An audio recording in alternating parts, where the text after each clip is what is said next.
Bonjour à tous, merci beaucoup de nous avoir rejoints à Marseille aujourd'hui pour Euromaritime et de nous avoir rejoints également pour cet atelier Jeunes Marines qui sera retransmis sur YouTube dans quelques temps. Donc je vous incite également à vous abonner à notre chaîne et sans oublier les notifications. Et cet atelier est dédié au défi environnemental qui s'impose à la marine marchande, la décarbonation. Alors, avant de voir la paille dans l'œil du maritime, il faut rappeler qu'utiliser les transports maritimes, c'est déjà faire un pas vers la décarbonation. Alors, la marine marchande, les marins, les armateurs ont beaucoup d'idées en réserve pour franchir cet Everest. Nouveaux carburants, nouvelles manières de transporter ou de naviguer, mais aussi nouvelles habitudes de vie. Pour échanger sur ce plateau, nous avons 4 marins passionnés. Nelly Grassin, bonjour, donc responsable environnement et qualité pour Armateurs de France, de formation marine marchande à l'ENSM. Nelly a navigué une dizaine d'années majoritairement sur les câbliers de LDA en qualité de lieutenant et d'hydrographe pour rejoindre Armateurs de France en 2018. Alors, Romain Gransart, bonjour, Chief Operating Officer pour Aero, de formation ingénieur et architecte naval. Romain a passé plus de 15 ans dans l'industrie lourde, en particulier sidérurgique, pour des projets d'organisation industrielle, de business development et financier. Également passionné depuis le plus jeune âge de la mer et fondateur du blog Technomarine. Il est particulièrement sensible aux enjeux environnementaux des océans et a rejoint l'aventure Aero il y a 4 ans. Colomban Monnier, bonjour, expert de la transition du maritime, de formation marine marchande. À l'ENSM Promo 2010, Colomban avait le projet de devenir capitaine illimité. Après son premier contact avec la donnée environnementale en 2013 chez Bourbon, Colomban pose son sac en 2017 pour mettre la technologie au service de la transition du maritime, aujourd'hui en charge du pôle innovation chez Opsilog, une société française qui propose des services digitaux et algorithmes aux acteurs du maritime. Et enfin, Marc Tiampon, le 3e marin marchand, directeur général de Beyond the Sea, de formation également marine marchande promo 1999. Marc a navigué en première carrière sur des navires spéciaux, puis à terre, et notamment 10 ans chez CGG, en direction de projets techniques. Voilà pour les présentations. On va commencer avec Nelly. Bonjour Nelly. Alors les armateurs font face à une révolution technologique en marche forcée, avec des objectifs très ambitieux de l'OMI, avec une réduction de 30% des émissions en 2030 et la neutralité à 2050. Alors Nelly, pouvez-vous nous présenter ces exigences et ce qu'elles impliquent concrètement ? Bonjour, merci. Vous m'entendez bien ? Très bien. Alors, peut-être, avant de vous dire comment ça se passe chez les armateurs, je pourrais peut-être recontextualiser un petit peu plus sur cette neutralité carbone. Qu'est-ce que ça veut dire ? En fait, un carbone, l'OMI a pris des objectifs, pas en absolu, mais en zéro net. Parce qu'une réduction en absolu, ça voudrait dire prendre une énergie qui, dans tout son process de production, est complètement décarbonée. Et ça, il y en a très peu. Il y a le vent.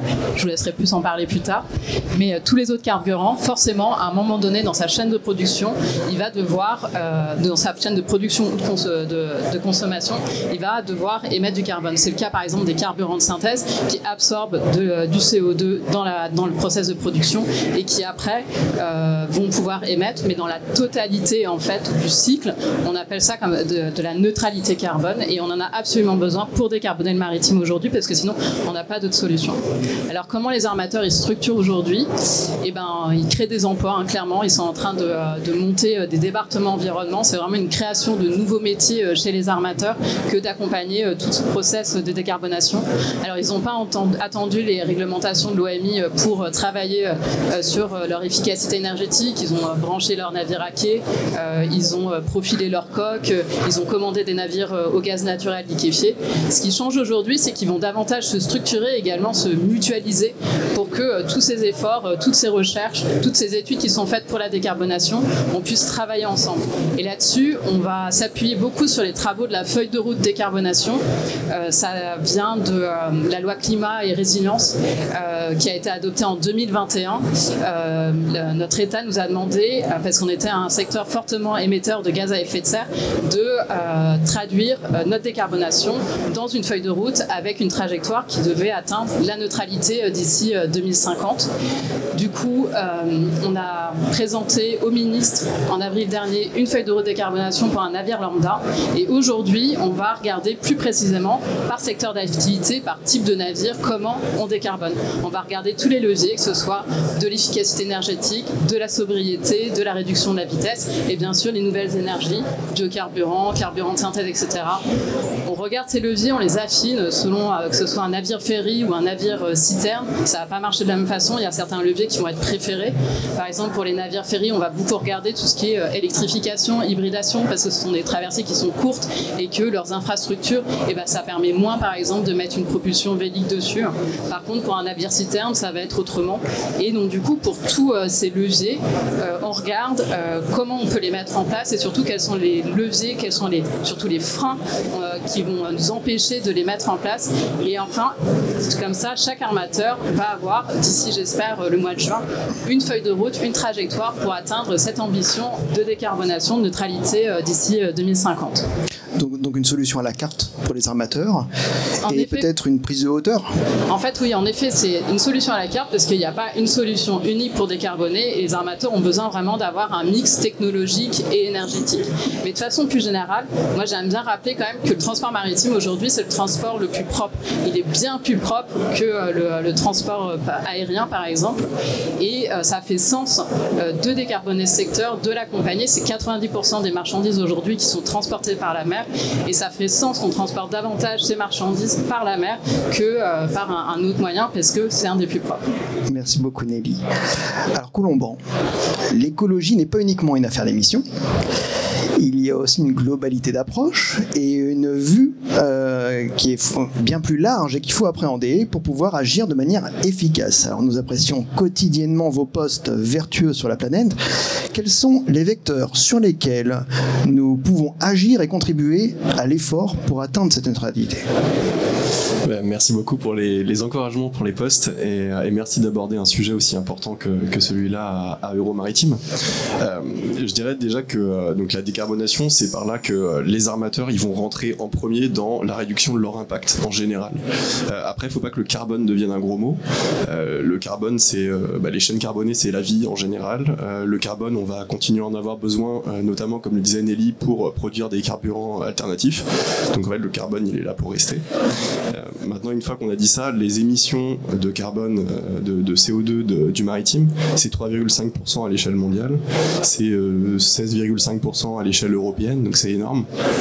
Donc il faut qu'on s'y attaque. Et là, la première chose que les compagnies maritimes et tout le secteur maritime a fait, c'est commencer à mettre en place des référentiels. C'est-à-dire comment est-ce qu'on compte l'impact de mon carburant. Alors aujourd'hui, on parle de well to wake, c'est-à-dire du well, du puits dans lequel je vais prélever ma matière première, jusqu'au wake, au sillage du navire, puisqu'évidemment, il va y avoir énormément de rendements divers et de modifications de l'énergie jusqu'à ce qu'elle soit réellement utile. Et donc ça permet à tout le monde d'avoir une base, de hiérarchiser l'information, de pouvoir comparer les carburants entre eux. Et au-delà des carburants, on peut comparer les énergies entre elles. Alors, pour comparer les énergies entre elles, il faut bien se concentrer sur l'énergie finale, l'énergie utile. Si je prends de l'électricité, par exemple, qui sort de mon éolienne, elle est tout de suite utile. Alors, on peut enlever 7% pour le transport sur la ligne à haute tension, mais l'énergie, l'électricité en tant que telle, on va pouvoir l'utiliser. C'est pas vrai d'un baril de pétrole qu'on va puiser au fond de la mer et qu'il va falloir transporter également, mais raffiner, etc. Donc tout ça, ça nous a obligés en fait à attaquer le sujet de l'impact. Ça nous a obligés à organiser l'information.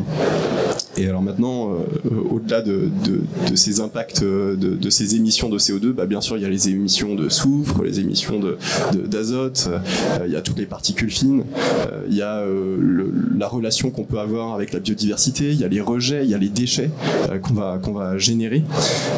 Et tout ça fait une quantité de données qui est absolument phénoménale, que bien sûr il va falloir prendre en compte si on veut réduire notre impact, non pas sur une verticale, mais sur toutes les verticales. Et du coup, toutes ces données qu'il va falloir rentrer pour, encore une fois, faire des référentiels hiérarchisés, viser là où on peut trouver les solutions les plus efficaces. Pour tout ça, il faut collecter des données. Et aujourd'hui, les navires, ils sont quand même...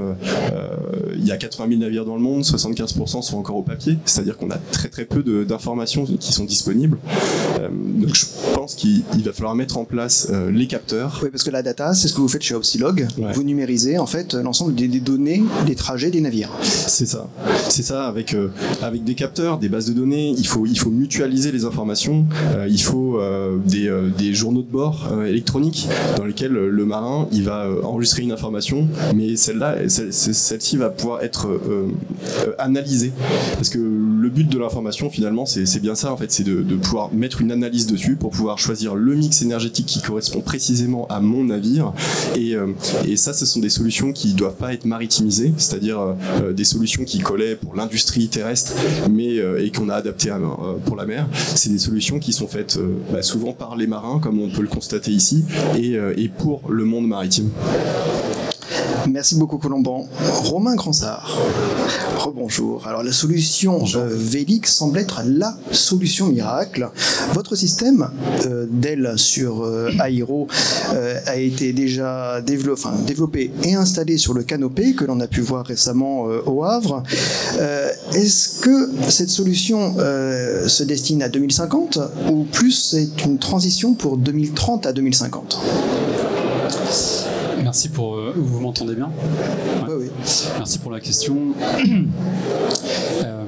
Il y a beaucoup d'éléments qui ont été donnés sur lesquels justement je vais essayer de rebondir.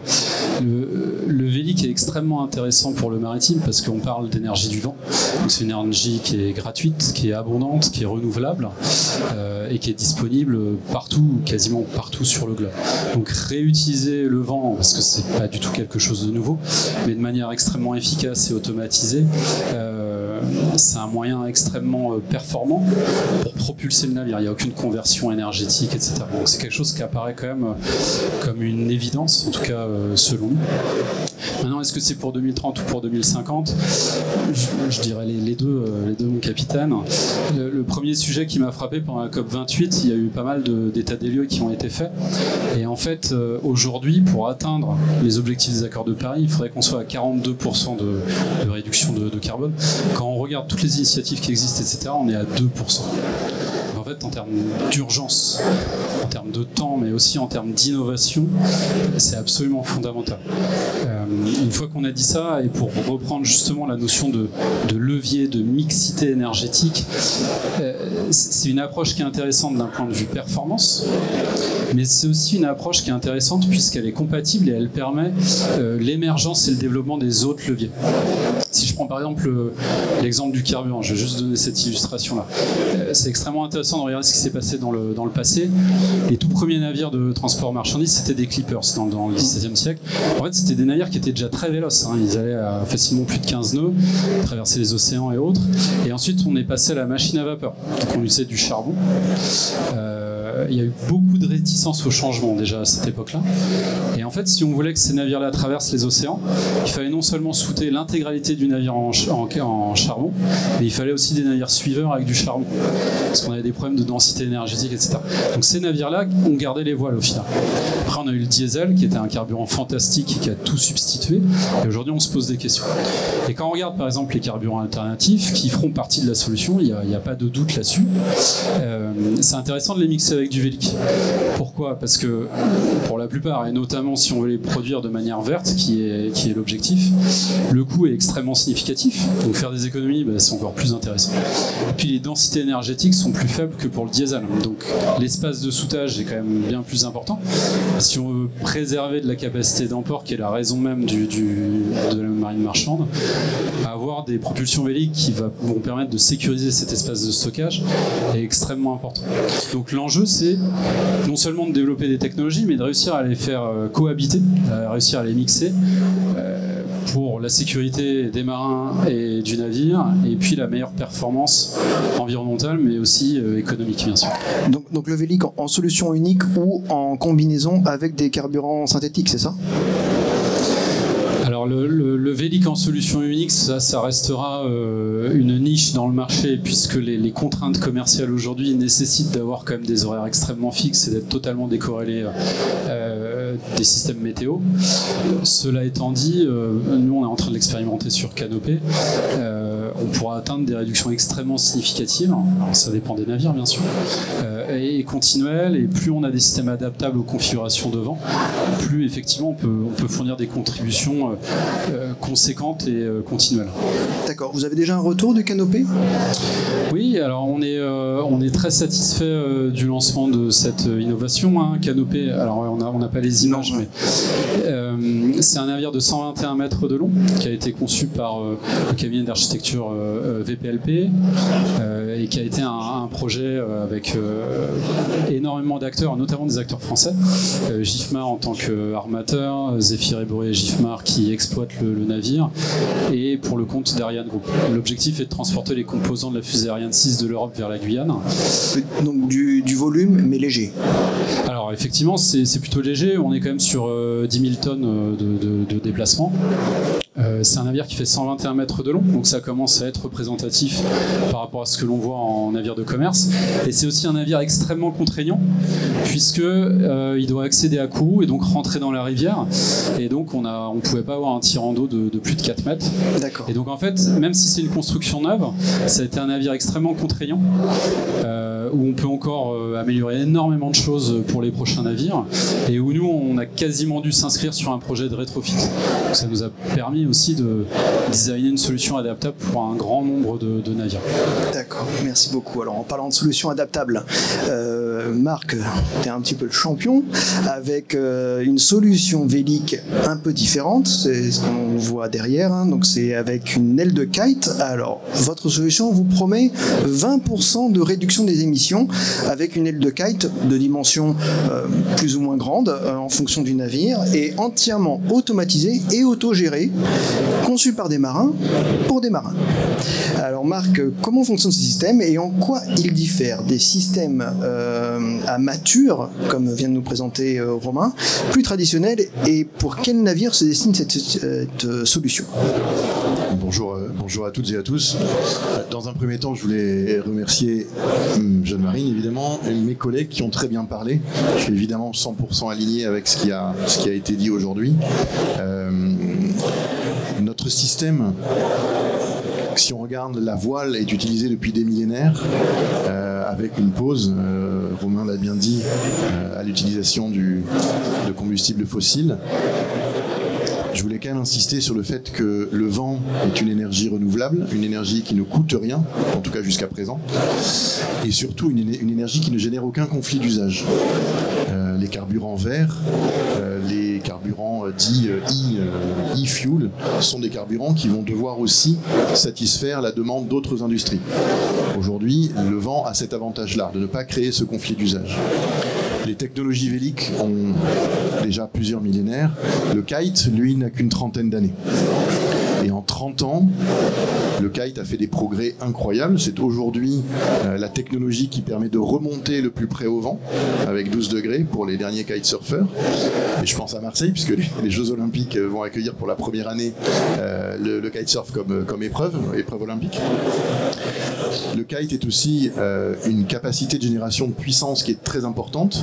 Je pourrais refaire le calcul après, mais si je prends un clipper qui aurait 3000 m² de surface Vélic avec 3 mâts, si je le mets vent arrière, avec un kite de 16 mètres carrés, je vais générer la même puissance.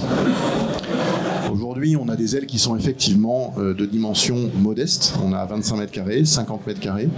Et on va développer chez Beyond the Sea un système qui va doubler. On double la taille de nos ailes tous les ans pour passer à 100 mètres carrés dès le mois de mars, 200 mètres carrés en 2025 et 400 mètres carrés en 2026.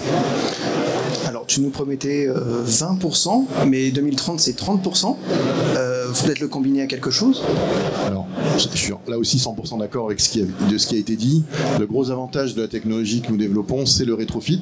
Romain en a parlé, c'est la capacité de s'installer sur un navire existant sans en modifier énormément ni la structure, ni restreindre l'emport de cargaison. Tu parlais des fuels et leur capacité énergétique. L'avantage de nos technologies, que ce soit la tienne, celle aujourd'hui qui sont développées en France, c'est que l'impact sur le navire est relativement faible. Dans le cas du kite, il est extrêmement faible. On ne vient que s'installer sur la plage avant et on va adapter les différents équipements de notre système pour avoir l'empreinte la plus insensible possible. Merci beaucoup, Marc. Alors, Nelly, la route vers 2050 semble tempétueuse. Les armateurs sont-ils sereins ? Alors c'est vrai que c'est un vrai défi, cette décarbonation. Serein, ça serait sans doute pas le terme, d'autant que, voilà, pour vous donner un chiffre, je pense qu'il faudrait autour d'une centaine de milliards pour décarboner la filière maritime aujourd'hui. En plus de ça, un navire, ça a une durée de vie qui est approximativement entre 25 et 40 ans selon les secteurs. Ça voudrait dire que des navires pour 2050, il faudrait les construire dès aujourd'hui, alors que les solutions, elles sont pas évidentes. En plus de ça, les chantiers de construction aujourd'hui, ils sont pleins, ils sont bloqués, les commandes sont full. Donc il y a vraiment beaucoup d'incertitudes qui pèsent aujourd'hui sur les armateurs. De façon générale, ce dont ils ont besoin, c'est vraiment un maximum de visibilité réglementaire pour pouvoir assurer leurs investissements. Ils ont besoin vraiment d'être accompagnés, et pas que dans la R&D, aussi dans tout le process d'industrialisation qui soit vraiment soutenu dans cette démarche. Et j'avais un dernier point. De toute manière, ce sera une solution à la carte pour l'ensemble des navires. Armateurs de France a besoin de toutes les énergies, peut-être même le méthanol, le nucléaire. Justement, là-dessus, il y a un vrai besoin qu'il y ait des productions de e-carburant en France et que ces productions elles soient adressées aux maritimes, parce que les armateurs, ils aimeraient bien être exemplaires, mais encore faudrait-il leur donner les moyens. Et aujourd'hui, c'est vraiment pas évident. Oui, c'est ce qu'on a vu également dans d'autres vidéos qu'on avait filmées, l'accès au carburant synthétique, l'accès au branchement à quai, c'est pas encore la norme. Romain, Marc, je vous laisse débattre un petit peu, enfin, nous faire une petite conclusion sur le Vélic.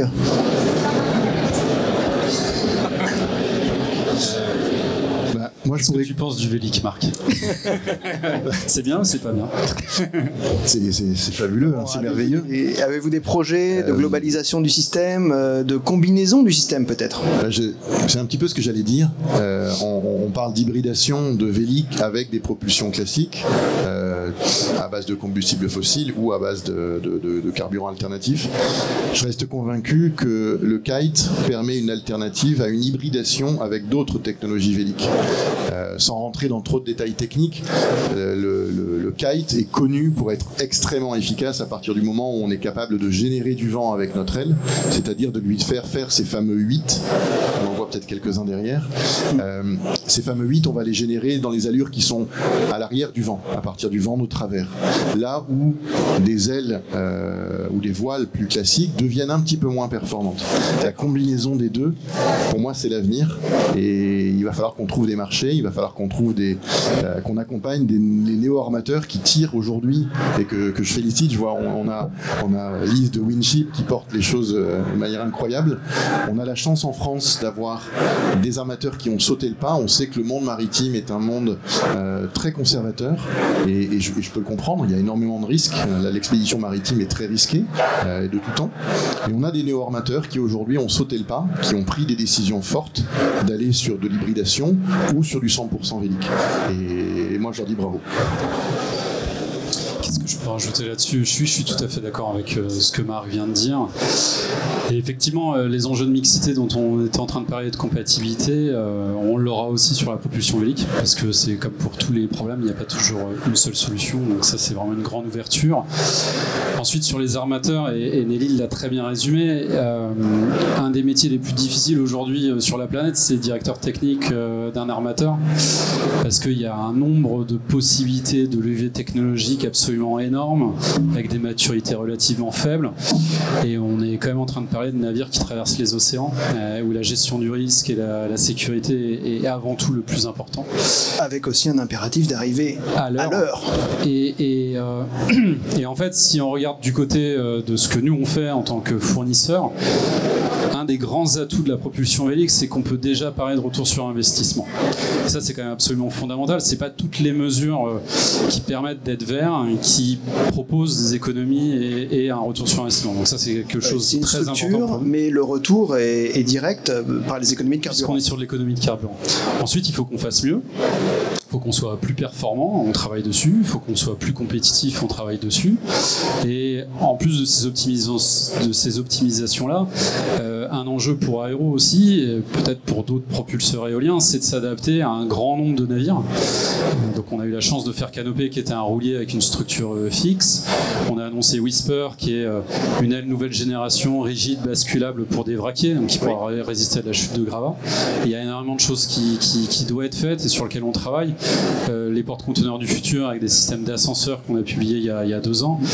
Et voilà, et en fait, à nous aussi d'aider les armateurs, c'est pas forcément évident. Et on a la chance en France, je pense, c'est l'un des pays où la sensibilité du marché est l'une des plus grandes finalement, au niveau de l'environnement, et le nombre d'initiatives qu'on peut voir est extrêmement riche et supporté par des associations comme Winship, International Winship, etc. Merci Romain. Alors Colomban, on fait changer les mentalités ?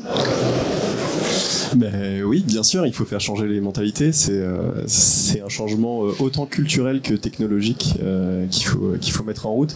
Je pense que tout le monde a bien compris aujourd'hui que la solution n'existe pas. En fait, il y a plein de solutions qui existent. C'est un mix de solutions qu'il va falloir apporter.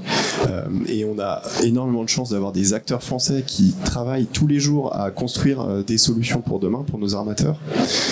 Nos armateurs, ils vont devoir choisir, ils vont devoir former aussi des équipages et des directeurs techniques et des équipes de maintenance, etc.